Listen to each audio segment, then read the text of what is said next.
questioned around us. Of this film and through your film, what would you say is, because Vivek is something that nobody else can do for us. We have to build in ourselves. And it's a continuous process of continuously questioning things that we see are unjust and building, keeping that Vivek audit almost alive for us. What would you say to all of us, especially here in a college, because it's full of young students who have to lead their lives, and many of us are communicators, and there's the film, there's so much about misinformation also, which we all just believe and accept. What would you say to us about the ability to keep reason and Vivek alive? So it's, there's no prescription for that, and it is something that each individual will have to deal with, and each person will deal with it in different ways, because I became a filmmaker, other people can do other things. But first you have to recognize that something is gone terribly wrong, is going wrong, and I hope the film made that clear to whoever wasn't clear already. It's now 5 years since the film was made, and things have only gotten worse. By the way, you're right that the term Vivek doesn't have a perfect translation in English. There's no one word that can encapsulate it. So I think the closest, it's actually a combination of rationality and as you said, discernment between right and wrong. Yes. Some kind of wisdom.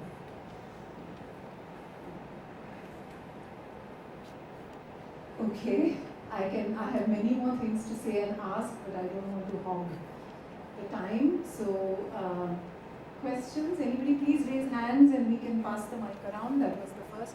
Are there more mics that we can pass? It might be a bit difficult, but let me start off with this one. Here, can you please pass the mic? Please, there's a request to keep your questions brief so that then there's time for more questions to be asked. Good afternoon, Krishna. My name is Pranab, and I'm sure you are aware of the recent attacks in the FTI institution on the students. They were conducting peaceful protests against the Ayodhya temple, and the Maharashtra Hindu group, the fascist group, went and attacked the students. They entered the institute wrongly, and they attacked the students a lot. So, how we as students can oppose this and help the people of FTI as we stand in solidarity with them? No, so actually FTI and that particular, right now they're raising money for their legal case because they're fighting the court case. And by the way, Ram Ke Naam was shown on the FTI campus the night before the attack. And Ram Ke Naam screenings have been attacked all over the country. There have been 6 places that I know of, but there might be more also that I don't know of. But there was an attack in Hyderabad. Again, the students were beaten up by right-wing gundas, and the police helped the gundas, put cases against the people who were beaten up in Hyderabad. Even in Kerala, in Kozhikode, the screening in Ashoka University in Delhi was stopped. And then the students, but the good thing is that wherever these attempts have taken place, the students and the organizers of the screenings have not got scared. They have, next day or the 2 days later, they've done the screening. So it shows me that people are actually resisting. Not everybody was happy about 22nd of January.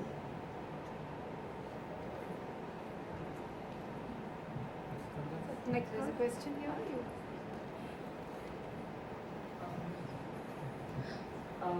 Hello sir, I'm Sanjana. I'm doing Multimedia and Communication Masters. It was a spectacular film, firstly, and we are all honored to be here and meet you. So my question was... I do recommend that people seek out and watch the longer version. Yes, absolutely. That longer version will be shown day after tomorrow. Thank you, sir. So my question was, as I'm also aspiring to get into films, so what are the difficulties that you face while questioning people? Because obviously there are going to be people who are not going to answer to you. while shooting also. So, did you face any kind of difficulties while questioning people, or did they not answer to you? And what are the Some of that you saw in the film.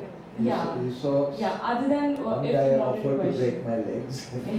So, and yeah, so no, those things are not predictable in the sense that you are most of the time you're talking to complete strangers. It's not that I've done lots of research or I talk to people first and then I take my camera to film them. So I cannot be sure of what's going to happen when the interviews take place. And you'll get different kinds of reactions. Of course, there are some people who are very happy to be filmed and pretty much in agreement with what the film is saying. Although at the time you're making a film, nobody knows what the film is going to be. So you have a little bit of protection. It's not that everybody knows how it's going to be used. So there's no sort of, I can't tell you a solution to this, how to do the interview. That's pretty instinctive and it changes from circumstance to circumstance. Hello, my name is Aditya. So my question stems from this that there's so much information and miscommunication which is out there that how do you as a filmmaker observe all of this with a neutral point, and how do you later comprehend that into your standpoint? Plus onto that is, how has your idea in the beginning of before making the film changed, and how has it been like, how has the process of your standpoint evolved throughout making the film as well? So typically I take a long time to complete a film. I mean, this film took 3.5 years. The film that I made before that, Jevim Kamran, took 14 years. So it gives you a long time to process what has been shot. And also after looking at what has been shot, you know somewhat what is missing, so you can go out and shoot some more. Basically, the structure of the films are usually a kind of presenting the evidence in front of the audience.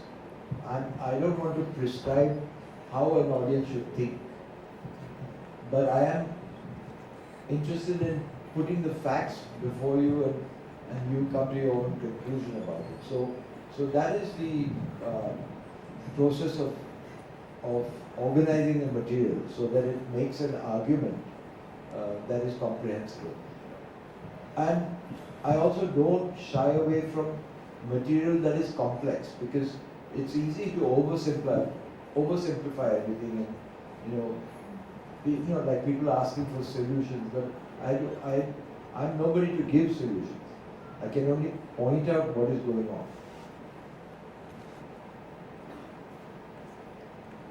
Yes. Hello, Mr. Patwardhan. I hope you're doing well. As the world progresses forward, we question our boundaries and how we get into conflict of values and tolerance as we interact with society. How should a person navigate this both publicly and privately? Not quite. I don't understand the boundaries between whom and whom. So, this film, in some sense, questions of certain groups tolerating certain things and certain groups having almost like a mob mentality.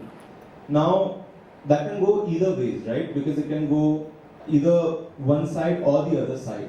So, as an individual, how do you make sure that you don't fall into either one side or the other side?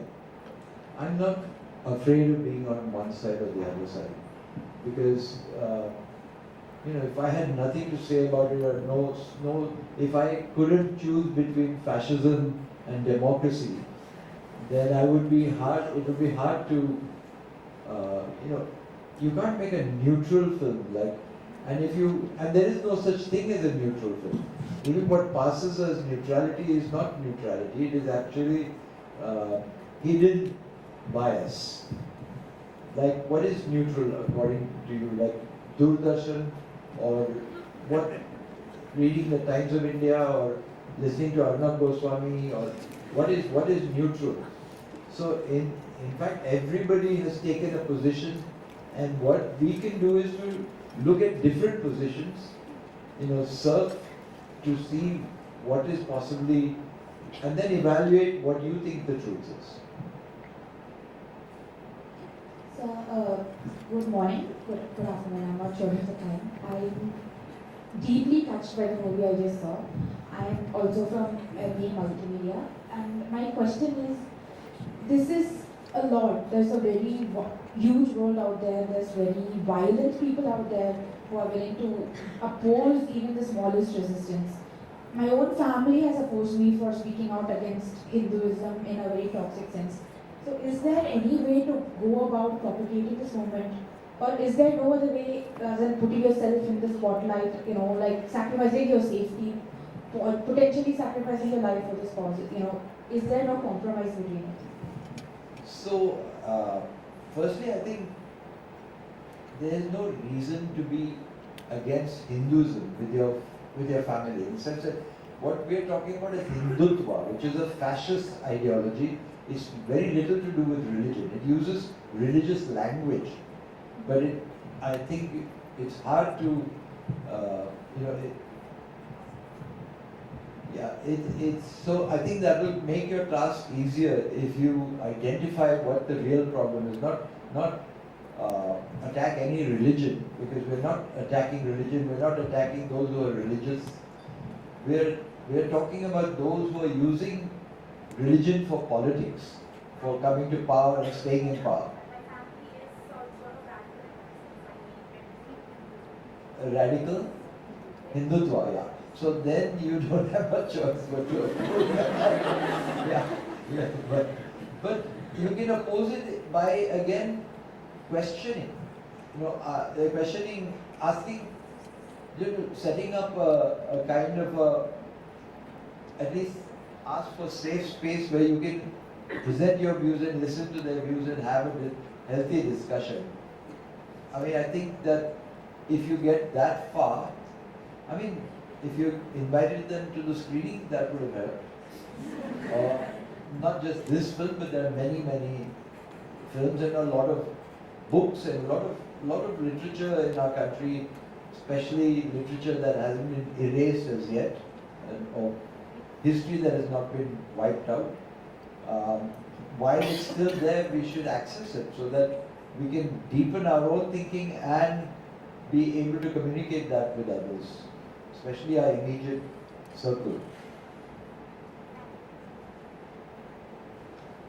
Yes, I have a question. So, when it comes to sensitive material like this, right, and documentaries as these, how do you film footage in extremely volatile places? So there are places where you would want to film it, but you might not be allowed to go inside because of how volatile it is and because of the people. In those cases, if you're not allowed to film it, how do you still showcase that? It's a trade secret how we do it. but actually, no, you have to, you can always see, the one advantage that we have is that there are so many cameras, so many people shooting all these events. These are public events, many of them. There are few interviews, but there are also lots of public events where people are making speeches and public declarations. And there are hundreds of cameras. Hundreds of people are filming. Now who knows who's filming for what reason. So you're not going to be challenged at the moment when you're filming. Sometimes you might be, but most of the time not. So I think that is one advantage that you have. It's not an advantage that I have so much nowadays, because they do recognize me in some places. Okay, thank you. But my colleague Simantan is here also and has filmed many of this. By the way, I should call out how many people in Srishti have met with this film. Vipin is here.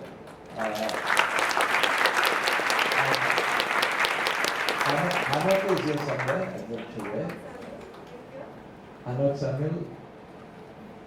Anand has seen the film many times, but he came at the beginning. I may have left already, I'm not sure. But he's also from Srishti, and Assistant Shashwat and Utkarsh, they are also Srishti students. So I'm lucky to get a few interns from Shristi from time to time. Yeah. Where's the mic? I think can we not have another mic because it's a large hall and we keep passing. Please pass pass it on because there's somebody that side. He's raised his hand for some time now.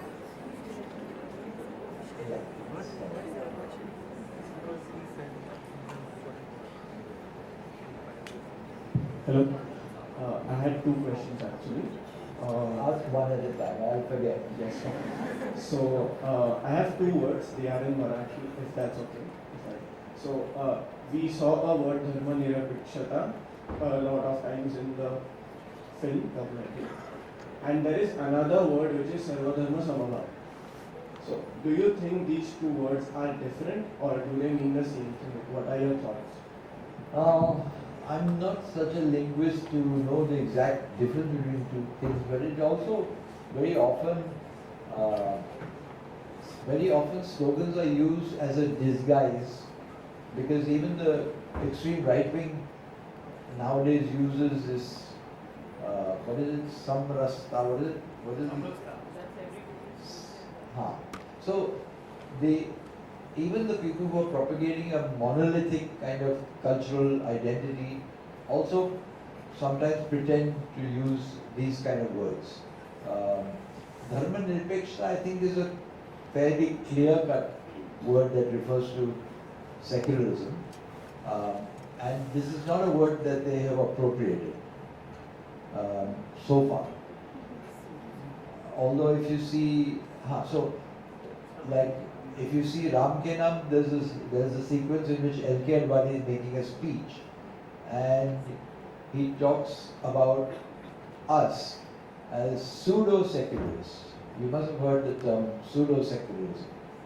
And so what the film is doing is the Rath Yatra was there in the same shot where he's making the speech, and the Rath Yatra goes from the painted Rath wheel, and it goes down to the tire, the actual tire of the air-conditioned Toyota that was being used as a Rath. So if he's calling us pseudo-secularists, I think we can call them pseudo-religious. So, second question was, how would you define Hindutva? What would be your definition of it? I don't need to define, because Savarkar invented the word. I mean, Savarkar was one of the first persons who popularized this term, and he's got a whole book about it called Hindutva. And basically, if you read that, it looks very little like religion.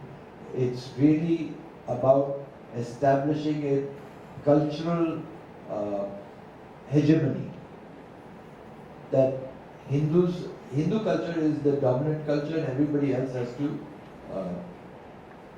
be second-class citizens. Yeah. Yeah, I had a question that you mentioned that it was a few years of. And I just want to.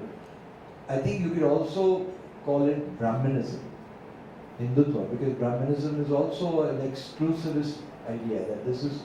So these are similar terminology. I don't mean, people should not get offended by the use of the word Brahmanism in case they're Brahmins. I'm also part Brahmin. But the point is that it's not because we don't get asked when we're born where we should be born. These are accidents of birth. So I'm not talking about birth identity of somebody. I'm talking about the ideology. So Brahmanism is an ideology. And that is what is being criticized, not the fact that somebody was born here or there.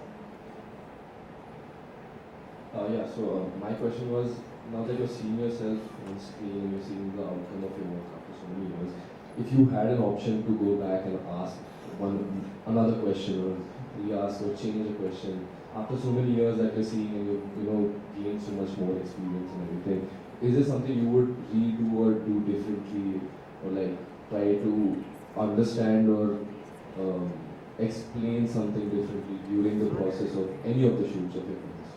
So I have no hope of finding a time machine to go back and ask. So I haven't thought about that, but I think that there's so much that if you look at what happened in the past, that you can do to prevent the future from repeating. So that is the hope. That is the hope that these films will hopefully be help people not to repeat what has happened in the past. I'm a film student and I had a question. Like you made a film on people who spoke about and who stood up against Hindutva and blind faith, and they were killed because of that. What, as a documentary filmmaker, what makes you so fearless to make these films and to stand up for all of these things? Like what gives you the power to do that? So I'm not fearless. I mean, in the sense that I don't, take extra risks, but I don't want to censor myself or not speak out when I see something wrong. Because once you do that, then you're already dead. Then why be afraid about physical death? Because you're already surrendered your mind and your being to whoever is in power, whatever is in power, and whatever the majority wants you to do. So I think that it's not a matter of choice in terms of speaking out. I think that we do it because that you can't live with yourself if you don't. Thank you.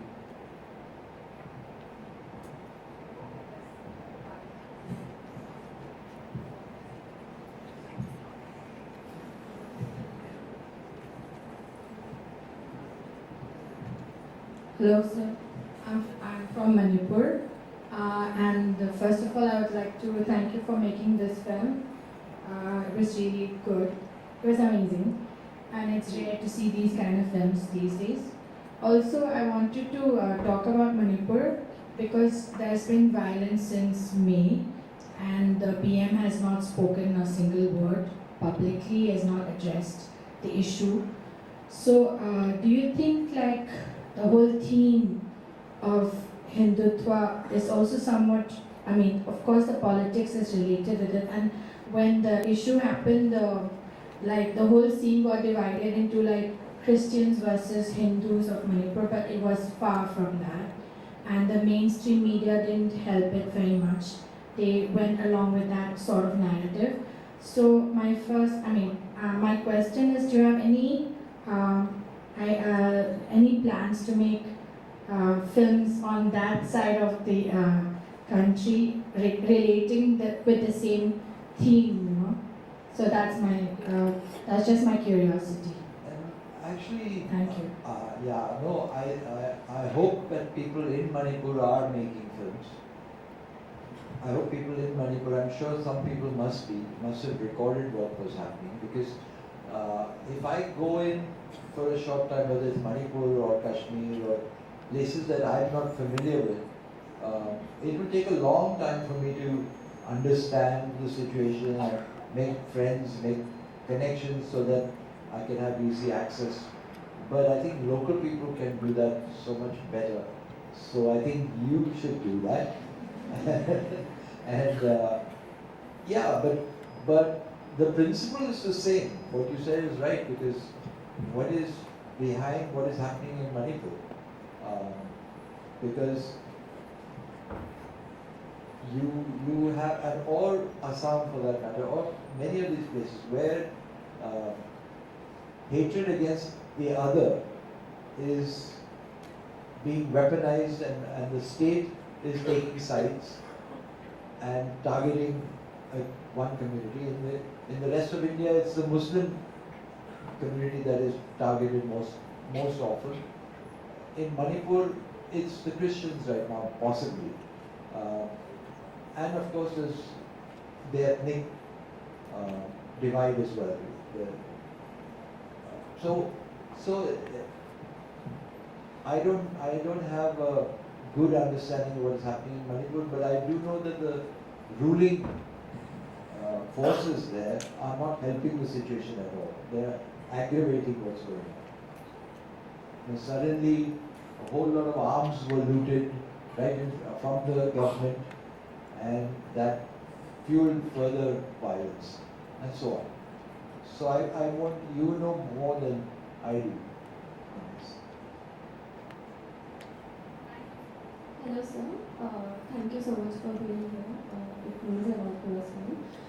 So my question is basically you have a lot of knowledge in such films or such topics which are sensitive and which really have to be spread with other people, and rather than asking somebody else this question, I want to ask you for resources or material which we can access to start upon this journey to become more aware, become more conscious. Like your films are, of course, I have already started from that, but you must know many other filmmakers or from any other expressive art.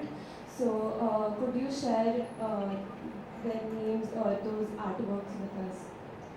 I think that we in Mumbai we've been doing documentary screenings every month, middle of the month and the end of the month. And even in Bangalore, the Vikalp has been doing work for a long time. So many films that you should watch are being shown, even you can access them locally.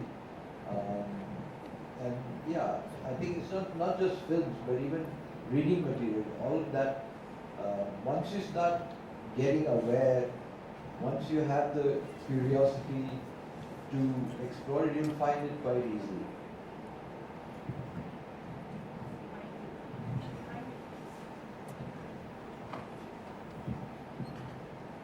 My question was that when you're dealing with questions Hold the mic that nearer. sorry. When you're dealing with questions that involve two extreme viewpoints, it is very easy to kind of conveniently choose to show the things that support your argument, or kind of try to convince people on the basis of emotion and faith. But I think in the case of your film, it wasn't the case, and I just wanted to ask you, how do you kind of maintain it as a conscious practice to base your material on facts and information and evidence in general? Yeah, that is the attempt to not present anything rhetorically or just as some kind of propaganda, which is half digested, so you don't understand it. And to question the propaganda. So sometimes I use the propaganda in my films so that you can laugh at it. But we can't do that ourselves, and we need to step back and look at. You can look at different points of view, and you can even juxtapose different points of view, and that's what in the film happens quite a lot. You have, in this particular shorter version I've cut from the Sanatan Sanstha guys talking about Kanhaiya, and before that we have Kanhaiya himself. So you have a give and take, and audience can judge who is making more sense.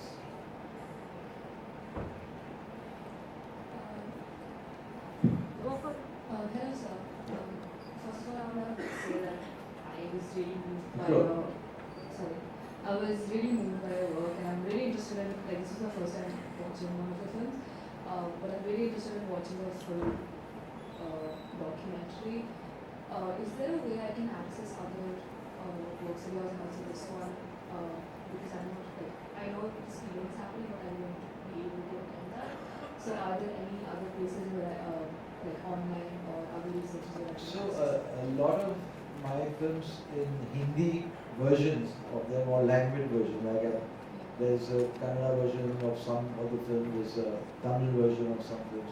All of the language versions, non-English versions, I put free on YouTube. So Anand Verite channel you can get. Go to the YouTube channel and see some of these films. The English subtitle versions I don't put free on YouTube except for Ramke now. And Ramkinam I did it a while ago because I just wanted it, because the English versions I try to sell, so there's some income coming in, but the other ones are free. Hi, I would just like to say firstly that it was a really wonderful movie, and I think from what I can say, like power is a very big thing over here, and I would just like to ask, like behind the scenes, I'm sure like it's as equally strenuous to like get permission for screening such a controversial film as it is for shooting it. So how do you go about the entire For permission for shooting? screening? Yeah, because permission for shooting I don't ask. But permission for screening is important. And I'm lucky to have such a good audience here, and it's not often these days that we can find a good auditorium, good equipment, and a good crowd to show the film. But we do it in smaller ways from time to time. Wherever in small groups we show it. And as I said, there are groups all over the country that do use these films. But it's not easy in the sense you can't get any government assistance. You can be guaranteed of government interference most of the time. How do you deal with that? If you get denied in some places, they won't show it, and then you find some other place that will show it. Hello. Firstly, thank you for coming here, because I feel like watching the film is one part, but having discussions about it is also equally important while watching these films. I'm a documentary film student here, so naturally I have questions about your process. So I would like to know, since this is an ongoing thing, it never stops, what is your process before you start the film? Is there a framework? Do you start at one point? Do you decide to stop shooting at one point? How do you go about it? So, as far as the starting point is something triggers, because most of the time, if I'm not making a film, I'm not in the mood to make a film also. But when something becomes, I get agitated by something a lot, and then I can't stop thinking about it, then I start shooting. And each film has begun differently. I mean, this film began with the murder of Pansari, because when Dabholkar was killed in 2013, we thought of it as a one-off incident where they killed one person. I knew it was done by the Hindutva right wing most likely, but we weren't sure. But when Pansari was killed in almost the exact same manner, two people on motorcycles, they were on morning walk, and then I realized that there's something going on. They're out there killing rationalists. So that's when I started filming, and we filmed different things like the funeral. It's not in this cut, but it's in the longer version. And so then finding the survivors, the Mrs. Dabholkar, and things like that. So slowly the film begins, but in my case, it's not very narrow focus, because I'm shooting one trajectory, but then sometimes something else happens, which is also important, which is in a tangential but related. So I filmed that also, and then in the editing stage, it's like a jigsaw puzzle. You have stuff shot from different places, and how do you put it together? How do you make an argument out of it? And as far as when to end it, that's also completely arbitrary, because real life goes on. Documentaries, film has to stop. So sometimes they stop just because I've been at it for too long, and the real life situation needs the film to be shown, and so then I cut the film there. And very often in my film there's an epilogue. Like here also we have a Pansari's what he said at the end. tagged on. And in Ram Ke Naam also, I finished the film when Babri Masjid was demolished after I made the film, bulk of the film. And Pujari Lal Das, the priest, got killed almost a year later. So that became part of the epilogue at the end. So it's just arbitrary. I could go on putting epilogues. Hi, sir. Down here, sir. I'm Anand. So one of the last lines in the film was Pansare talking about how the inequalities are higher than they've ever been. And you also mentioned that it's been 5 years since you made the film and things have only gotten worse. At the same time, you also talked about how you don't like to censor yourself. So you don't like to censor yourself. Like that's something not something you would want to do. Yeah. So my question to you is that in the current political climate, how tough is it to maintain that idealistic approach towards filmmaking? And also considering that I can assume that there's going to be more interest in what you do next from both sides of the spectrum. So how do you deal with the resistance that comes with not just making your films but also distributing it? Like how have you done it over the years, and more importantly, how do you plan on doing it henceforth, like now onwards? So one of the things is, which might be surprising to many of you, but if you look at my credit titles at the end, you'll notice a pretty big difference between many of the documentaries that are being made today. There are no list of sponsors. There's no money behind it. There's nobody, obviously the government hasn't put money behind it. The corporates have not put money behind it. So these are films that are made in a sense without funding, with whatever equipment that I have, with friends who work for very little money and that sort of thing. And then the money slowly comes later on. The distribution brings in money, but slowly, because it's not, you don't recover the costs of filmmaking in a hurry. And then I use various strategies to recover money. I sell my films to universities in America, for instance, and they pay well for even a DVD. Nowadays it's a file. And they use it in the universities, pay a higher amount for something that they're going to use to teach with. So that's one source of income. Or I do lecture tours and charge money for what I'm doing right now. In India, not much, but in America I get paid better, or some other countries. So little, bits and pieces get put together and makes filmmaking possible. In terms of outreach, I have to balance between trying to raise the money as well as wanting people to see the film. So sometimes I put up the films for free. In India, as I said, on the YouTube channel, that's it. The trick is also to keep your costs low, because sometimes the budgets for some of the films made nowadays, even documentary, is enormous. I can never understand how they spend that money, because it's like a huge amount of money. And Hello, sir. Yeah. First of all, I just want to once again thank you for your film, and watching it made me feel like sometimes the world feels like there is such a serious lack of reason. So watching it made me feel reassured that at least we have some voices that are still reasonable. My question to you is with reference to what you've shown and the hold that Hindutva has on our country. Going past the borders of India, we can say that this is kind of a global trend that's happening politically. And they're kind of feeding into each other and becoming monstrous, whatever it is.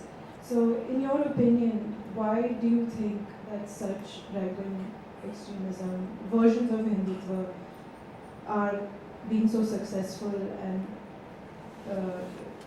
I know there's propaganda and stuff involved as well, but in your opinion, why do you think the world in its current state is so vulnerable to ideas like this? If you want a simple answer, it's corporate greed. Because the world would not be what it is without that corporate greed. And once what the British did to us, they looted India. They created the divide between Hindus and Muslims. If you look, the rewriting of history today would make you think that Hindus and Muslims have fought bitterly with each other all through. But actually, what Comrade Pansare pointed out, that there were Muslims in Shivaji's army, there were Hindus in Aurangzeb's army, it was always a mixed bag. If you look at the big fights that talk about the Rajputs versus the Mughals, and the Rajputs most of the time were fighting each other. And then allying with Muslims here, Mughal rule there, or joining, fighting them somewhere else. Even the Mughal, even Babur didn't fight a Hindu kingdom in India. He fought with the other Muslim kingdoms. So this is history is being taught to us in a completely ridiculous manner, as if it's a Hindu-Muslim divide. Even if you look at Ayodhya, they talk about thousands of years of battle between Hindus and Muslims to build, this desecration of Ram temple. So that was 500 years ago. And as I pointed out, there were no Ram temples 500 years ago. In the 16th century, Tulsidas wrote Ramayana, Ramcharitmanas, in the Hindi language, or in local language, form of Hindi. And until then it was Sanskrit. That means only a few priests were talking about. So Ram was not a popular god. Became popular, so that coincides with the time that Babri Masjid was built, the time that Tulsidas was writing. So, and Tulsidas doesn't talk about that Babur has come to demolish Ram's birthplace temple. So it's a cooked up story. All these things are cooked up, partly cooked up by the British at the time when they wanted to divide and rule, partly now. If you're looking at the global picture, again, in whose interest is it that why did the Western powers after the Second World War, even before the Second World War ended, created the state of Israel on Arab lands? Jews were being killed in Europe, in Germany, in Austria, all these places massacred the Jews. In Palestine, there was no anti-Jewish feeling. There were Jews and Muslims lived together. Then the British made this plan and put all the Jews into Palestine, took over the Arab lands. So these are all created, just as they made a mess in India, they made a mess in the Middle East. And what the British did, the Americans do. So this Islamic fundamentalism that is all over the world, according to them, who created the Al-Qaeda? Al-Qaeda, Bin Laden was a playboy in the Western world.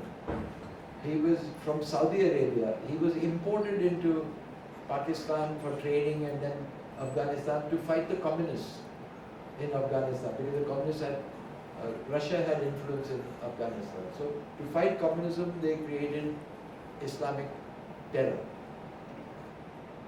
That same Islamic terror from Afghanistan leaked into Kashmir also. So the militancy in Kashmir also began, hardcore weaponized militancy began post-Afghanistan situation. Everywhere. What is ISIS? When 9/11 happened, who were the people who were in those planes that attacked the Twin Towers? There was no Iraqi there. There were no Afghans on that plane. Most of them were from Saudi Arabia. But Saudi Arabia is the partner of the US, so they're not going to go and start a war in Saudi Arabia. They went to Iraq to take over their oil resources and so there are all these wars that are, the whole world is actually ruled by the arms industry, whether it's Ukraine or whether it's Palestine. You know, the share market, shares of the arms have gone up very radically because there is a war going on. They have to supply new weapons. So if you ask those questions, you'll get the answer of why there is this upsurge of religious identity.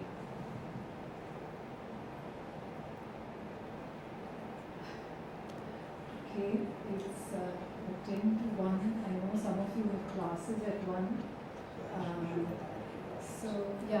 So let's wind up the discussion, although I'm sure many people have many more things to say. Thank you, Anand, for coming here and bringing your film. And through your film and this conversation, I think the one message that we take away is that you can never be unvigilant about yourself. You can never be unvigilant about the misinformation and the propaganda that spreads so easily all around us. That you have to continue to question and you have to continue to ask and discern. Thank you. And thank you.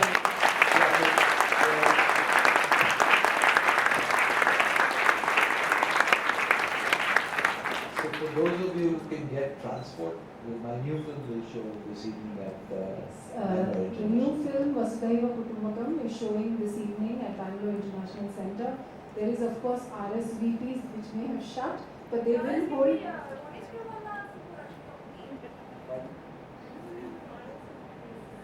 They will hold, PIC will hold parallel screenings within the centre in other rooms too if the numbers exceed beyond the auditorium. So do try and come. And then tomorrow there are 2 other films. Punna Mitra Di Yaad Pyari in the morning and Bombay RCT in the evening. And then Reason, the long version, screens on Saturday from 11 in the morning at 10:30. 10:30 to 12:30 and then 1:30 to 3:30. Okay, thank you everyone.